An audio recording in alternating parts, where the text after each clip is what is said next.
मी जर अयोग्य मंत्री असेल तर त्यावेळी तुमची मूर्ख मंत्री म्हणून नेमणूक केली, अशी टीका आरोग्यमंत्री तानाजी सावंत यांनी उद्धव ठाकरे यांच्यावर केली। तानाजी सावंत हे आरोग्यमंत्री नाही तर अयोग्य मंत्री आहेत, अशी टीका उद्धव ठाकरे यांनी केली होती आणि त्यावर तानाजी सावंतांनी प्रत्युत्तर दिलं। पंतप्रधान नरेंद्र मोदी हे महाराष्ट्रातून निवडणूक लढवणार असा खळबळजनक दावा खासदार संजय राऊत यांनी केला। गडकरींचं तिकीट कापून मोदी नागपूर किंवा पुण्यामधून निवडणूक लढतील असा दावा राऊतांनी केला। बुडत्याचा पाय डोहाकडे असं म्हणत मनोज जरांगे यांनी पुन्हा एकदा उपमुख्यमंत्री आणि गृहमंत्री देवेंद्र फडणवीस यांना इशारा दिला। फडणवीसांमुळे मोदींचा करेक्ट कार्यक्रम होईल असं जरांगे म्हणाले। मनोज जरांगे आणि कार्यकर्त्यांवर गुन्हे दाखल करण्याचं सत्र सुरूच आहे, त्यामुळे संतप्त झालेल्या जरांगेंनी फडणवीसांना इशारा करेक्ट कार्यक्रम करणारे 100% सांगतो मी तुम्हाला, आणि मी ज्यावेळेस बोलतो ना त्यावेळेस जबाबदारीने बोलतो।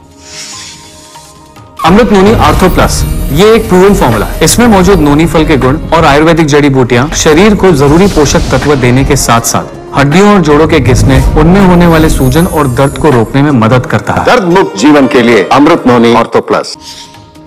आता थेट नाशिकमधून सावित्रीबाई फुले पुणे विद्यापीठामध्ये शिक्षण घेता येणार आहे। पुणे विद्यापीठाच्या नाशिक उपकेंद्राच्या कामाचा पाहणी कुलगुरू डॉक्टर सुरेश गोसावी यांनी रविवारी केली आणि त्यावेळी त्यांनी ही घोषणा केली।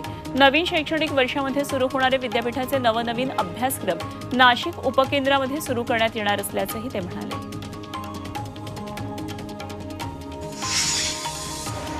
चंद्रपूर जिल्हा पोलीस मुख्यालयामध्ये नियुक्तीला असलेल्या 41 पोलीस जवानांना जेवणामधून विषबाधा झाली। पोलीस कॅन्टीनमध्ये मांसाहार जेवण केल्यानंतर उलटी आणि मळमळ वाटू लागल्यानं त्यांना जिल्हा सामान्य रुग्णालयामध्ये दाखल करण्यात आलं आणि यापैकी 38 पोलीस कर्मचाऱ्यांना उपचारानंतर घरी रवाना करण्यात आलं। 3 कर्मचाऱ्यांवर अजूनही उपचार सुरू आहेत।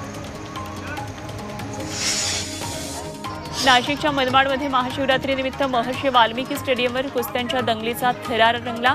जिल्हाभरातल्या नामवंत पैलवान या दंगलीमध्ये सहभागी झाले। या कुस्त्यांचा थरार पाहण्यासाठी कुस्तीप्रेमींनी मोठी गर्दी केलेली।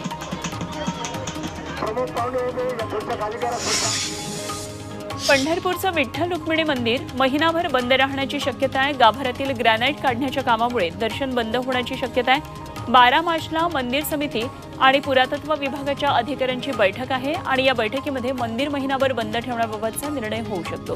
सध्या विठ्ठलाच्या मंदिराला पुरातन रूप देण्याचं काम सुरू आहे।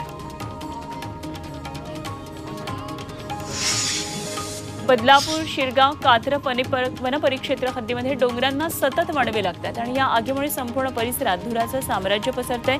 आगीमुळे शेकडो एकर वनसंपदेचं मोठं नुकसानही झालं।